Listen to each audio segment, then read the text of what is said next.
Lockdown 3 शुरू हो गया है। उत्तर प्रदेश की राजधानी लखनऊ का जो दिल कहा जाता है वो हजरतगंज है।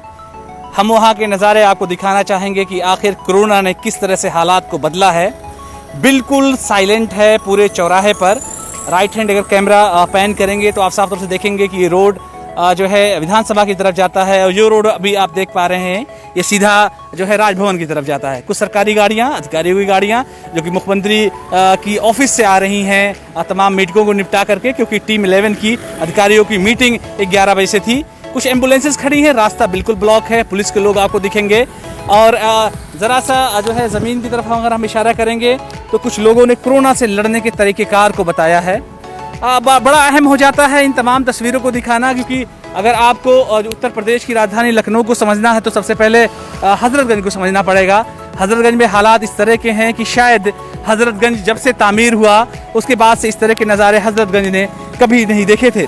हजरतगंज का अपना जो इतिहास है वो शानदार complex, shopping complex, restaurant, hotel, theatre और तमाम सरकारी कार्यालय को लेकर के है। लेकिन यहाँ पर पसरा हुआ सन्नाटा इस बात की गवाही दे रहा है कि ये जो महामारी है, ये जो वायरस है, उसने किस तरह से पूरे शहर को अपने चपेट में ले लिया है। चौराहे को देखेंगे, हालांकि इस चौराहे के नाम अब अटल चौक हो गया है और जो बाएं हिस्से पर हजरतगंज की तरफ जो रोड जा रहा है इसको शानदार खूबसूरती और नक्काशी के साथ जो है बनाया गया है।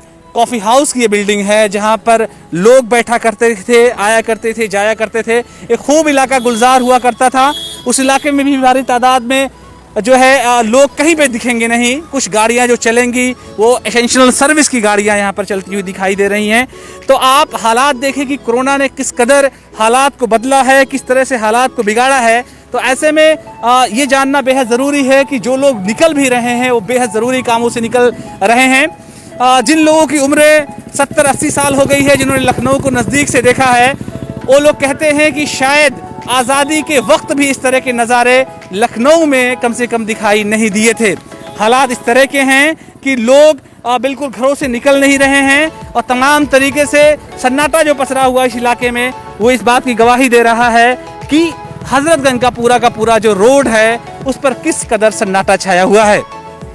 थोड़ा सा इतिहास भी हजरतगंज का बताते चलें कि 1827 में तत्कालीन नवाब नसीरुद्दीन हैदर ने चाइना बाज़ार और जो विदेशों से लोग आते थे उनके कारोबार के लिए इस मार्केट को बनाया था। बाद में उनके जो बेटे थे अमजद अली शाह ने सन 1842 में यहाँ का नाम बदल दिया था। देखिए बाटा, इसके बाद यूनिवर्सल बुक की जो बिल्डिंग है वो तमाम किस तरह से सन्नाटा यहाँ पसरा हुआ है।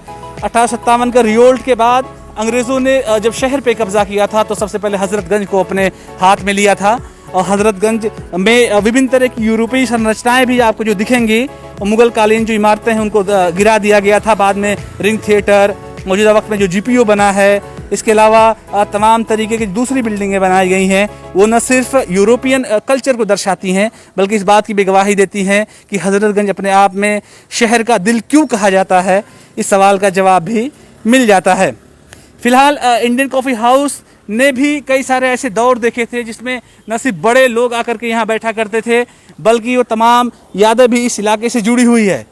तो हजरतगंज में हालांकि ख़रीदारी के लिए लोग खूब जम करके आते थे, लेकिन जो हालात अभी फ़िलहाल दिखाई दे रहे हैं उससे आप बखूबी अंदाज़ा लगा सकते हैं कि जो सन्नाटा है हजरतगंज की गलियों में, हजरतगंज के रोड पर, वो इस बात की तरफ इशारा कर रहा है कि चीज़ें कैसे, एक वायरस ने चीज़ों को कैसे बदल दिया और कैसे लोगों की ज़िंदगियां बदल गईं, कैसे लोगों का आना जाना बदल गया, रहन सहन बदल गया।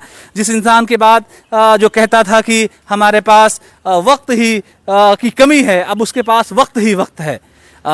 जो पुरानी जो है कोतवाली हुआ करती थी उस साइड में हम लोग आ गए हैं और कोशिश कर रहे हैं कि उन इलाकों को दिखाएं कि किस तरह से यहाँ पर सन्नाटा पसरा है और किस तरह से हर जगह पर ताले लगे हुए हैं। हालांकि जो है कुछ दिनों से पिछले कुछ हल्की छूट ज़रूर सरकार ने दी है, क्योंकि लॉकडाउन 3 शुरू होने के बाद हालात और ज़्यादा बिगड़े हैं। तो ऐसे में सरकार अपनी तरफ से कोशिश कर रही है कि लोगों को कुछ ऐसे मौके दिए जाएं कि वो लोग ज़रूरी सामान ख़रीद सकें। लेकिन इस सब के बावजूद भी जितनी सरकारी ऑफिसें हैं, जितने जो है शॉपिंग मॉल हैं, थिएटर जितने हैं हजरतगंज में, वो सब के सब जो है बंद दिखाई दे रहे हैं।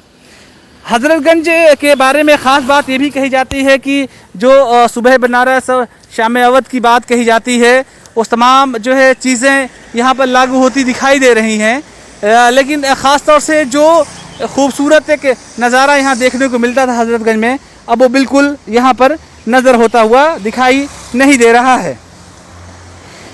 फ़िलहाल अभी ऐसा नहीं लगता है कि फ़िलहाल कोई सूरत हाल ऐसी नज़र आ रही है कि लोगों को कोई छूट मिले, और ख़ास तौर से हज़रतगंज के नज़ारे दिखाने के पीछे हमारा मकसद यही है कि लोग इस शहर से जो लोग प्यार करते हैं वो हज़रतगंज ज़रूर आते हैं।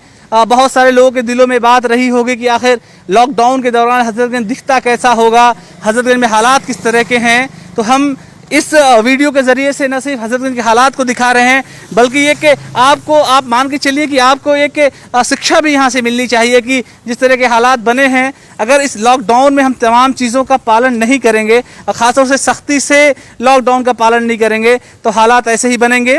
इंसानों ने अपनी सुविधा के लिए बहुत सारी चीज़ें ईजाद की, इंसानों ने खुद के रहने के लिए बड़े बड़े मकान बनाए, बड़ी बड़ी चीज़ों को ईजाद कर लिया, लेकिन आखिरकार वो ज़मीन पर किस तरह से आता है बखूबी उसका अंदाज़ा इस बात से लगाया जा सकता है कि एक वायरस ने उन तमाम लोगों को मजबूर कर दिया है। और ये गुलजार रहने वाला जो बाज़ार है, जिसका अपने आप में 210 सालों का इतिहास है, यहाँ पर सन्नाटा जो इस बात को चीख चीख कर बता रहा है कि अभी भी ज़रूरत इस बात की है कि लोग नेचर की तरफ लौटें, प्रकृति की तरफ लौटें, और ख़ास तौर से इंसान उन तमाम चीज़ों को फॉलो करे जिसको फॉलो किए जाने की सख्त ज़रूरत है। इस वीडियो को बनाने में मेरे साथ मेरी मदद की मेरे वीडियो जर्नलिस्ट गोपी गिरी ने, उनका बहुत बहुत शुक्रिया इस वीडियो को आप लोगों तक पहुँचाने के लिए।